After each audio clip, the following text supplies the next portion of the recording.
Lundi 15 mars 2021, le président du Botswana, Eric Mungwesi Keabetue Masisi, est arrivé à Kinshasa en visite au travail à l'invitation de son homologue de la RDC, Félix Antoine Tshisekedi Tshilombo.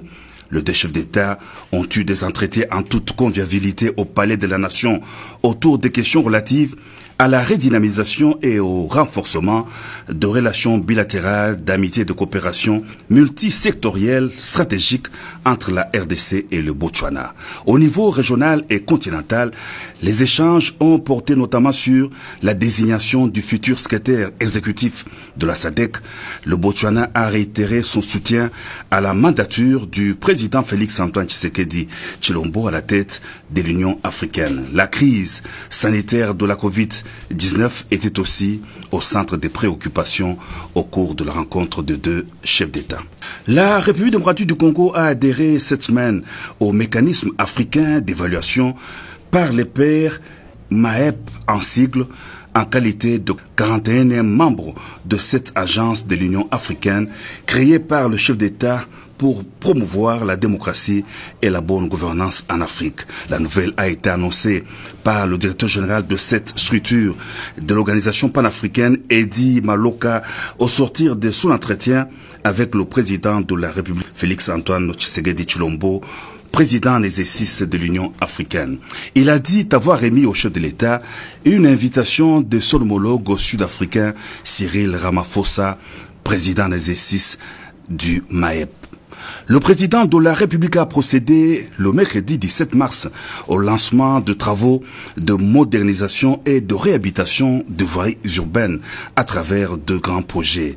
D'abord, le projet pilote Chile-Gelou, dont le coup d'envoi a été donné par le chef de l'État sur l'avenue Terre Jaune dans la commune de Lansele. Il consiste à moderniser un réseau de 40 km de voiries de la ville de Kinshasa à raison de 10 km pour 4 districts urbains. Ensuite, le projet Modern Construction, lancé à la 7e rue Lumété, qui sera exécuté comme le premier par l'Office de voirie urbaine. Grâce à ces projets, l'on obtiendra la réhabilitation d'un réseau de 13 km dans la capitale. Dans un premier temps, la 7e, 12e, 13e et 15e rue seront totalement rénovées et éclairées. Les communes d'Elemba et Ngaliema sont aussi concernées par le projet. Des retours de l'avenue Terre Jaune, le chef de l'État, Félix Antoine Tshisekedi Tshilombo, a marqué un arrêt au pont Djili, dont une partie a été emportée par les pluies diluviennes. Il a ordonné l'exécution en urgence des travaux pour rétablir la bonne circulation sur cette principale artère. Sorti du gouvernement Jean-Michel Sama Lukonde, des rumeurs sont allées dans tous les sens. Le premier ministre du gouvernement de l'Union sacrée de la Nation a eu des entretiens le jeudi 18 mars avec le président de la République Félix Antoine Tshisekedi Tshilombo à la Cité de l'Union africaine. Au sortir de cette entrevue, le chef de l'exécutif a fait le point de ses consultations. Il a rassuré et appelé les uns et les autres à l'apaisement.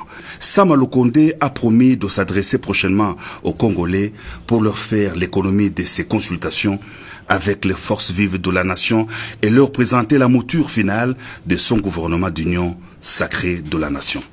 Relier les océans Atlantique et Indien en interconnectant l'Est, le Sud et l'Ouest du continent par la fibre optique, ces projets chers aux chefs d'État de la RDC, de l'Angola et du Rwanda étaient évoqués au cours des entretiens que le président de la République Félix Antoine Tshisekedi Tshilombo a eu par visioconférence avec le président directeur général de la firme Econet Liquide Telecom, Strive Maïsiwa. Ces grands projets intégrateurs prévoient ainsi le lancement officiel de l'interconnexion entre l'océan Atlantique et l'océan Indien par la fibre optique.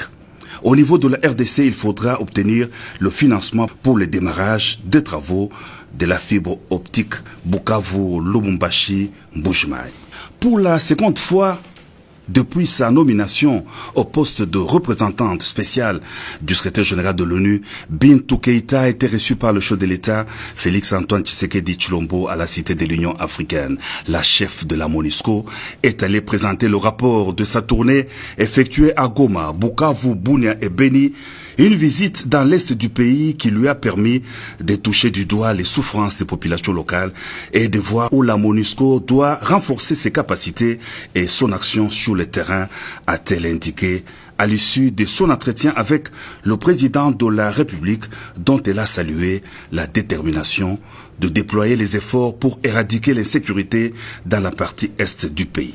Suite au décès du président de la République de Tanzanie, le docteur John Pombe Magufuli, le chef de l'État, président en exercice de l'Union africaine Félix-Antoine Tshisekedi Tshilombo, a décrété un deuil de 3 jours, de mardi 23 au jeudi 25 mars 2021, sur toute l'étendue du territoire de la RDC, en solidarité avec nos frères tanzaniens.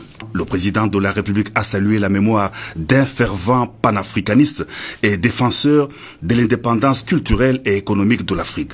Dr John Magufuli laissera dans la mémoire du peuple africain le souvenir impérissable d'un leader déterminé à promouvoir l'essor économique et social de son pays, tout en étant résolument engagé pour le rayonnement du continent africain, a dit le chef de l'État dans son adresse à la nation.